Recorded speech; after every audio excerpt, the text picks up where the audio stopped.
നമസ്കാരം സുഹൃത്തുക്കളെ, എല്ലാവർക്കും ഹാപ്പി ന്യൂ ഇയർ. 2023 ആദ്യത്തെ വീഡിയോ ആണ്.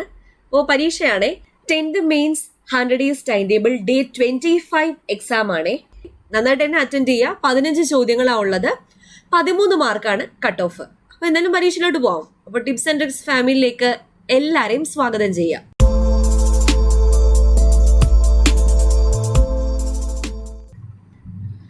ആദ്യത്തെ ചോദ്യം: ഇന്ത്യയിൽ കൃഷി ചെയ്യുന്ന പ്രധാന ഭക്ഷ്യവിളയാണ് നെല്ല്. നെല്ലിനെ സംബന്ധിച്ച് താഴെ തന്നിരിക്കുന്ന പ്രസ്താവനകളിൽ ശരിയായത് കണ്ടെത്തുക.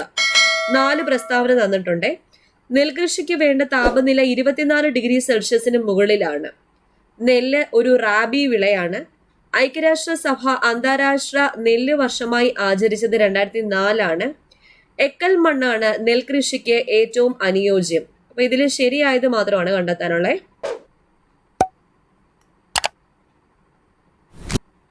2. ഓസ്, അമൻ, ബോറോ എന്നിവ താഴെ തന്നിരിക്കുന്ന ഏത് സംസ്ഥാനത്തിലെ പ്രധാന നെല്ലിനങ്ങളാണ്? രാജസ്ഥാൻ, ഉത്തർപ്രദേശ്, കേരളം, പശ്ചിമ ബംഗാൾ. 3. ഇന്ത്യയിൽ ചണം ഉൽപാദനത്തിൽ 1-ാം സ്ഥാനത്തുള്ള സംസ്ഥാനം ഏത്? ജാർഖണ്ഡ്, പശ്ചിമ ബംഗാൾ, രാജസ്ഥാൻ, ഛത്തീസ്ഗഡ്. 4. ഇന്ത്യയിലെ കാർഷിക വിളകളെ സംബന്ധിച്ച പ്രസ്താവനകളിൽ നിന്നും തെറ്റായത് കണ്ടെത്തുക.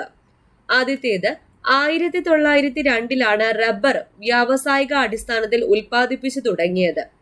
രണ്ടാമത്തെ പ്രസ്താവന: പരുത്തി ഒരു ഖാരിഫ് വിളയാണ്. മൂന്നാമത്തെ പ്രസ്താവന: 10 ഡിഗ്രി സെൽഷ്യസ് മുതൽ 26 ഡിഗ്രി സെൽഷ്യസ് വരെയുള്ള താപനിലയാണ് ഗോതമ്പ് കൃഷിക്ക് അനുയോജ്യം. 4. അടുത്തിടെ നടന്ന കാർഷിക സർവേ പ്രകാരം തമിഴ്നാട് കേരളത്തെ പിന്തള്ളി കുരുമുളക് ഉൽപാദനത്തിൽ മുന്നിലെത്തി. അപ്പൊ ഇതിൽ തെറ്റായിട്ടുള്ള പ്രസ്താവന കണ്ടെത്തുക. 5. പരോക്ഷ നികുതിയെ സംബന്ധിച്ച പ്രസ്താവനകളിൽ തെറ്റായത് ഏത്? 4 പ്രസ്താവനയുണ്ട്. ആദ്യത്തേത്: ഒരാളിൽ ചുമത്തപ്പെടുന്ന നികുതിയുടെ ഭാരം മറ്റൊരാളിലേക്ക് കൈമാറ്റം ചെയ്യപ്പെടുന്നു. 2. ആരിലാണോ നികുതി ചുമത്തുന്നത് അയാൾ തന്നെ നികുതി അടയ്ക്കുന്നു. 3. ചരക്ക് സേവന നികുതി പരോക്ഷ നികുതിയാണ്. 4. ഇവയെല്ലാം. 6ാമത്തെ ചോദ്യം: ചുവടെ തന്നിരിക്കുന്നതിൽ നിന്നും തദ്ദേശ സ്വയംഭരണ സർക്കാർ ചുമത്തുന്ന നികുതി കണ്ടെത്തുക. വസ്തു നികുതി, ഭൂനികുതി, സ്റ്റാമ്പ് ഡ്യൂട്ടി, കോർപ്പറേറ്റ് നികുതി. 7. ചുവടെ തന്നിരിക്കുന്നതിൽ GST സ്ലാബുകളിൽ ഉൾപ്പെടാത്തത് ഏത്? 5%, 10%, 12%, 28%. 8. ചുവടെ തന്നിരിക്കുന്ന പ്രസ്താവനകൾ പരിശോധിച്ച് അനുയോജ്യമായവ കണ്ടെത്തുക. പണപ്പെരുപ്പ സമയത്ത് നികുതി വർദ്ധിപ്പിക്കുന്നു. പണച്ചുരുക്ക സമയത്ത് നികുതി കുറയ്ക്കുന്നു. അപ്പൊ 4 ഓപ്ഷനാണ് ഉള്ളത്. 2 പ്രസ്താവനകളും ശരിയാണ്. 1 മാത്രം ശരി, 2 മാത്രം ശരി. 2 പ്രസ്താവനകളും ശരിയല്ല. 9. ട്രസ്റ്റിഷിപ്പ് എന്ന ആശയം ചുവടെ തന്നിരിക്കുന്നതിൽ ആരുമായി ബന്ധപ്പെട്ടിരിക്കുന്നു? Dadabhai Naoroji, Lionel Robbins, Alfred Marshall, Mahatma Gandhi. 10. സാമ്പത്തിക ശാസ്ത്ര തത്വങ്ങൾ എന്ന പുസ്തകത്തിന്റെ രചയിതാവ് ആര്? Lionel Robbins, Karl Marx, Alfred Marshall, Adam Smith. 11. താഴെ പറയുന്നവയിൽ ദ്രോണാചാര്യ അവാർഡ് ആദ്യമായി നേടിയവരുടെ പട്ടികയിൽ ഉൾപ്പെടാത്തത് ആര്? OM നമ്പിയാർ, ദേശ്പ്രേം പ്രസാദ്, ഓം പ്രകാശ് ഭരദ്വാജ്, ബാലചന്ദ്ര ഭാസ്കർ ഭഗവത്. 12. അർജുന അവാർഡ് നേടിയ ആദ്യ മലയാളി വനിത? KC Elamma, S Omanakumari, Angel Mary Joseph, KM Beenamol. 13. 2022 Laureus sportsman award ലഭിച്ച കായിക താരം ആര്? Max Verstappen, Lewis Hamilton, Lionel Messi, Rafael Nadal. 14. Series പഠിക്കാൻ പറഞ്ഞ ശ്രേണികളെ. 11 2 ചോദ്യങ്ങളാ. 14. 1, 3, 7, 15 അടുത്ത പദം ഏതാ?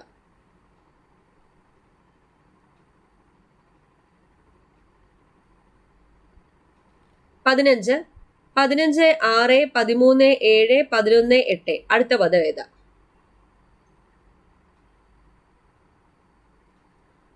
ഓക്കെ, അപ്പൊ ഇത്രയായിരുന്നേ 15 ചോദ്യം. ഇനി ഉത്തരങ്ങൾ നോക്കാം. ആദ്യത്തെ ചോദ്യം, ഇന്ത്യയിൽ കൃഷി ചെയ്യുന്ന പ്രധാന ഭക്ഷ്യവിളയാണ് നെല്ല്. നെല്ലിനെ സംബന്ധിച്ച് താഴെ തന്നിരിക്കുന്ന പ്രസ്താവനകളിൽ ശരിയായത്. നെൽകൃഷിക്ക് വേണ്ട താപനില 24°C മുകളിലാണ്. ശരിയാണ്. ഐക്യരാഷ്ട്രസഭ അന്താരാഷ്ട്ര നെല്ല് വർഷമായി ആചരിച്ചത് 2004 എക്കൽ മണ്ണാണ് നെൽകൃഷിക്ക് ഏറ്റവും അനുയോജ്യം. അപ്പോൾ 1, 3, 4 ആണ് ശരി. 1, 3, 4 ബി.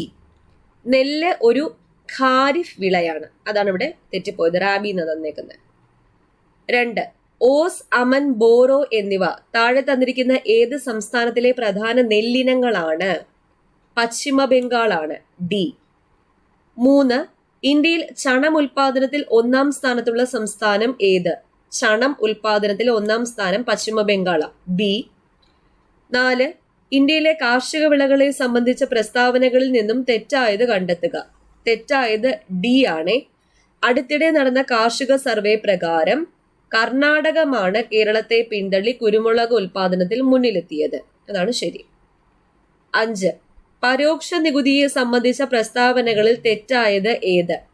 തെറ്റായിട്ടുള്ളത് ബി ആണ്. ആരിലാണോ നികുതി ചുമത്തുന്നത് അയാൾ തന്നെ നികുതി അടയ്ക്കുന്നത് ഏതാ? പ്രത്യക്ഷ നികുതിയാണ്. 6, ചുവടെ തന്നിരിക്കുന്നതിൽ നിന്നും തദ്ദേശ സ്വയംഭരണ സർക്കാർ ചുമത്തുന്ന നികുതി കണ്ടെത്തുക. തദ്ദേശ സ്വയംഭരണ സർക്കാർ ചുമത്തുന്ന നികുതി വസ്തു നികുതിയാണ്. എ. 7, ചുവടെ തന്നിരിക്കുന്നതിൽ GST സ്ലാബുകളിൽ ഉൾപ്പെടാത്തത് ഏത്? 10% 5%, 12%, 18%, 28% എന്നിവയാണ് 4 GST സ്ലാബുകൾ. 8, ചുവടെ തന്നിരിക്കുന്ന പ്രസ്താവനകൾ പരിശോധിച്ച് അനുയോജ്യമായവ കണ്ടെത്തുക. എ ആണ്. 2 പ്രസ്താവനകളും ശരിയാ. പണപ്പെരുപ്പ സമയത്ത് നികുതി വർദ്ധിപ്പിക്കുന്നു, പണച്ചുരുക്ക സമയത്ത് നികുതി കുറയ്ക്കുന്നു. 9, ട്രസ്റ്റിഷിപ്പ് എന്ന ആശയം ചുവടെ തന്നിരിക്കുന്നതിൽ ആരുമായി ബന്ധപ്പെട്ടിരിക്കുന്നു? ഡി. മഹാത്മാഗാന്ധിയുമായി ബന്ധപ്പെട്ടിരിക്കുന്നു. 10, സാമ്പത്തിക ശാസ്ത്ര തത്വങ്ങൾ എന്ന പുസ്തകത്തിന്റെ രചയിതാവ് ആര്? സി ആണ്. ആൽഫ്രഡ് മാർഷ്യൽ ആണ്. Alfred martial. 11, താഴെ പറയുന്നവയിൽ ദ്രോണാചാര്യ അവാർഡ് ആദ്യമായി നേടിയവരുടെ പട്ടികയിൽ ഉൾപ്പെടാത്തത് ആര്? ബി ആണ്. ദേശപ്രേം ആസാദ്. ഇവർക്ക് 3 പേർക്കാണ് കിട്ടിയത്. OM നമ്പ്യാർ, ഓം പ്രകാശ് ഭരദ്വാജ്, ബാലചന്ദ്ര ഭാസ്കർ ഭഗവത്. 12, അർജുന അവാർഡ് നേടിയ ആദ്യ മലയാളി വനിത ആരാ? KC ഏലമ്മയാണ്. വോളിബോൾ താരമാണ് KC Elamma. 13, 2022 Laureus sportsman award ലഭിച്ച കായിക താരം ആരാ? എ. മാർക്സ് വെസ്റ്റപ്പൻ ആണ്. കാറോട്ടം. 14, 1, 3, 7, 15 അടുത്ത പദം 31 ആണ്. ഇതെങ്ങനെ കണ്ടുപിടിക്കുന്നത്? 1, 3, 7, 15 അടുത്ത പദം. അപ്പോൾ 1-ന്ന് 3 കിട്ടണമെങ്കിൽ +2 ആണ്. 3-ന്ന് 7 കിട്ടണമെങ്കിൽ +4 ആണ്. 7-ന്ന് 15 പോകണമെങ്കിൽ +8 ആണ്. അപ്പൊ ഇരട്ടിയല്ലേ? 2-ന്റെ ഇരട്ടി 4, 4-ന്റെ ഇരട്ടി 8. അപ്പൊ 8-ന്റെ ഇരട്ടി എടുത്താൽ മതി 16. അത് ആഡ് ചെയ്ത് അടുത്ത പദം കിട്ടും. അപ്പൊ 15-ന്റെ കൂടെ 16 ആഡ് ചെയ്യുമ്പോൾ 31 ആണ് ആൻസർ. 31. അടുത്ത ചോദ്യം 15, 6, 13, 7, 11, 8 അടുത്ത പദം ഏതാ? 9 ആണ്. ഇവിടെ ഇല്ലേ 15. ഒന്നിടെ വിട്ട സംഖ്യകൾ നോക്കിക്കേ. 2 കുറഞ്ഞല്ലേ വരുന്നേ? 15 - 2 13, 13 - 2 11, 11 - 2 9 ആണ് വരുന്നത്. ഇനി അടുത്ത പദം ഏതായിരിക്കും? ഒരു പദവും കൂടെ പറയാം. 6, 6-ന്ന് +1 7, 7-ന്ന് +1 8, 8-ന്ന് +1 9. അപ്പോൾ 9, 9 ആണ് അടുത്ത 2 പദങ്ങൾ. എ ആണ് ഉത്തരം. അപ്പൊ ഇത്രയായിരുന്നു ചോദ്യങ്ങൾ. എത്ര മാർക്ക് കിട്ടിയെന്നൊന്ന് താഴെ കമന്റ് ചെയ്തേക്കാം. 13 മാർക്കാണ് കട്ട് ഓഫ്. ഓക്കെ, അപ്പോൾ നാളത്തെ ടോപ്പിക്സ് നമ്മുടെ ടെലഗ്രാം ചാനലിൽ ഇട്ട് തരുന്നതായിരിക്കും. ടെലഗ്രാം ചാനൽ നമ്മുടെ 10th മെയിൻസിന്റെ ടൈം ടേബിൾ ഫോളോ ചെയ്യുന്നവർ മസ്റ്റ് ആയിട്ടും ടെലഗ്രാം ചാനലിൽ ജോയിൻ ചെയ്യണേ. ഗൈഡൻസും ടൈം ഷെഡ്യൂളും മെറ്റീരിയൽസും എല്ലാ കാര്യങ്ങളും അവിടെയാണ് പറയുന്നത്. അപ്പോൾ ഫസ്റ്റ് കമന്റ് ചെക്ക് ചെയ്താൽ മതി. ലിങ്ക് ഞാൻ പിൻ ചെയ്ത് വെച്ചിട്ടുണ്ട്. അപ്പോൾ വീണ്ടും കാണാം. Thank you.